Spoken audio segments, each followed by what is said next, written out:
ఈ నెల 8వ తేదీ నుండి 18వ తేదీ వరకు P4 పేరుతో ప్రభుత్వం సర్వే చేపట్టనుందని, దీనికి ఆయా కుటుంబాలు స్వచ్ఛందంగా తమ వివరాలను వెల్లడించాలని, ఈ సర్వే వల్ల వారికి అందుతున్న పథకాలు ఆగవని జిల్లా కలెక్టర్ షాన్ మోహన్ సగిలి అభయమిచ్చారు. ఈ సర్వేలో ప్రభుత్వ సిబ్బంది అడిగిన ప్రశ్నలకు పూర్తి సమాచారం అందించాలని ఆయన కోరారు. కలెక్టరేట్ లో ఏర్పాటు చేసిన మీడియా సమావేశంలో జిల్లా కలెక్టర్ పలు అంశాలపై మాట్లాడారు. ఈ సందర్భంగా ఆయన మాట్లాడుతూ ప్రభుత్వం, ప్రైవేట్, ప్రజల భాగస్వామ్యంతో P4 సర్వేను చేపడుతున్నట్లు చెప్పారు. ఈ సర్వేకు సిబ్బంది ఇంటింటికి వెళ్లి వారి నుంచి సమాచారం సేకరించి ఇంకా ఏ కుటుంబాలకు ఏ అవసరమో ఉన్న వాటిని తెలుసుకొని ప్రభుత్వానికి నివేదిక అందిస్తామని చెప్పారు.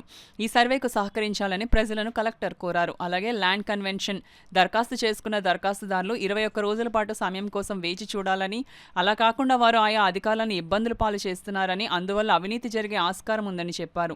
దీనికి సంబంధించి అవినీతికి పాల్పడిన 2 అధికారులపై చర్యలు తీసుకున్నామన్నారు. కాకినాడలో ఉన్న పరిశ్రమల యజమానులను లారీ అసోసియేషన్ మధ్య నెలకొన్న వివాదం గురించి ఆయన స్పందించారు.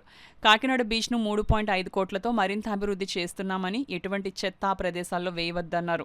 చెత్త వేయడం కోసం ప్రత్యేకమైన చెత్త బుట్టలు ఏర్పాటు చేశామని, అలా కాకుండా అక్కడ చెత్త వేస్తే 500 రూపాయల జరిమానా విధిస్తామని చెప్పారు. జిల్లాలో ఎటువంటి అక్రమాలు జరిగినా తన వాట్సాప్ నంబర్ 7993332244కి లొకేషన్ ద్వారా తెలియజేయాలని కలెక్టర్ షాన్ మోహన్ ప్రజలను కోరారు. నుంచి వాడుకుంటున్నారు, వాళ్ళకి కంఫర్టబుల్గా ఉన్నంత వరకు. కొన్ని కంపెనీస్ బయట నుంచి వాడుకుంటున్నారు. ఆ స్వేచ్ఛ ఉండాలి కంపెనీస్కి. అది లేకుండా యూనియన్ ఉంది, యూనియన్ నుంచి మాత్రమే లారీలు తీసుకోవాలి, బయట నుంచి లారీలు తీసుకోకూడదు, అలాంటి రిస్ట్రిక్షన్స్ పెట్టడం purely illegal. From the district administration I'm saying, నేను కానీ ఎస్పీ గారు కానీ మా దృష్టికి ఎలాంటి చిన్న కంప్లైంట్ వచ్చినా కూడా we will take the stringent action on that fellow, whoever it is. కంపెనీకి ఎక్కడ ఇష్టమైతే అక్కడ తీసుకోవాలి, అంతే. సో ఇట్స్ ఎ ఫ్రీ మార్కెట్లో రేట్ ఏ రేట్ ఉంటే ఆ రేట్ పే చేసుకుంటారు. ₹1 ఎక్కువ పే చేయమని అడగట్లేదు, ₹1 తక్కువ పే చేయమని మనం రిక్వెస్ట్ చేయట్లేదు. Pay as per market, go where ever you want to take. Union అయితే యూనియన్, ప్రైవేట్ వాళ్ళైతే ప్రైవేట్. మధ్యలో ఇంకొకరు ఇంటర్వ్యూని అవ్వాల్సిన అవసరం లేదు, ఆ అవసరం కూడా లేదు. కాకినాడలో there are sufficient number of lorry owners, వాళ్ళకి సంబంధించిన వెహికల్స్ ఉన్నాయి, కంపెనీస్ ఉన్నాయి, ఇండస్ట్రీస్.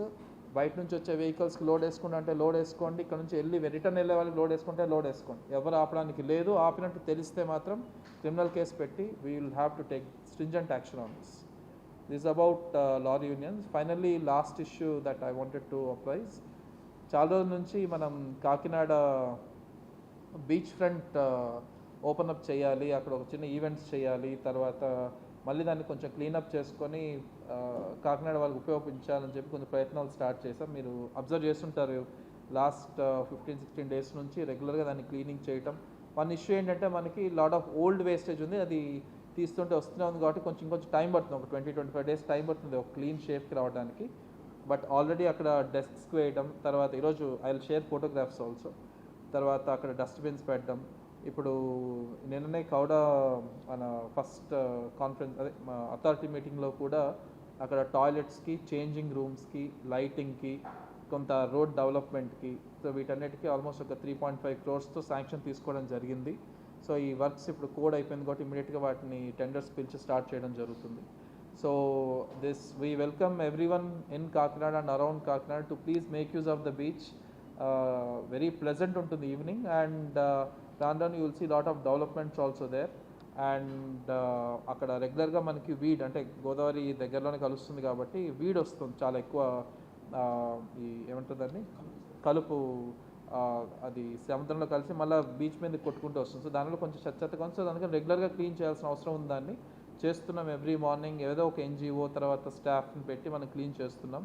సో నా వైపు నుంచి ఒకటి, please start using the beach. At the same time understand, అక్కడికి వచ్చి నేను I have seen some people ప్లేట్లలో భోజనం చేసి ప్లేట్లు అక్కడే పడేసేయడాలు, ఎక్కడంటే అక్కడ కవర్లు వేయటాలు, వాటర్ బాటిల్స్ పడేసేయడాలు. ఎవడు ఎత్తుతాడని, ఎవడు క్లీన్ చేస్తాడనేది. సో అందరూ సగం మంది చదువుకున్న వాళ్ళే కదా వస్తున్నారు. సో ఆ మాత్రం కామన్ సెన్స్ ఉండాలి కదా. అది మళ్ళీ అక్కడ చెత్త అయిపోతుంది, నెక్స్ట్ ఎవడో ఒకడు వచ్చి అక్కడే కదా ఆ బీచ్లోనే ఉండాలి కదా. మనకు ఉన్నదే very short span. It's not like మనకి ఏదో 100 kilometers బీచ్ లేదు, మనకు అంతా కలిపి 2 kilometers బీచ్ అక్కడ మనం వాడగలిగే. ఆ 2 kilometers ఎంత చెత్త చేస్తాం మనం. సో ఫ్రమ్ టుమారో ఆన్వర్డ్స్ అక్కడ మనం ఒక సూపర్వైజర్ని, కొందరు సెక్యూరిటీ గార్డ్స్ని పెడుతున్నాము. ఎనీ షాప్, అక్కడ ఉన్న షాప్స్ ఉన్నాయి కొన్ని, వాళ్ళు చెత్త చేసిన, విజిటర్స్ చెత్త చేసిన ₹500 ఫైన్ విధించడం జరుగుతుంది. ఇది బాధ వేసినా, నొప్పి అనిపించినా నాకు అది అవసరం. ఆ బీచ్ బాగుండడం అవసరం. సో అది కొన్నిసార్లు చూస్తే బాధేస్తుంది. ఒక చిన్న పార్టీ పెట్టుంటారు, బాగానే ఉంది అంతవరకు, మొత్తం ప్లేట్లు గిన్నెలు అన్నీ అక్కడే పడేసి వెళ్ళిపోతారు. పక్కనే డస్ట్బిన్ కనపడుతుంది, సరే 10 రోజుల ముందు డస్ట్బిన్స్ లేవు, ఇప్పుడైతే అన్ని డస్ట్బిన్స్ పెట్టాం కదా, ఆల్మోస్ట్ 22 డస్ట్బిన్స్ అంత చిన్న దాంట్లో నీట్ గ్రీన్ కలర్లో అంత బాగా కనపడేట్టు పెట్టిన తర్వాత కూడా దాంట్లో వేసి వేయడానికి బద్ధకం ఏంటి?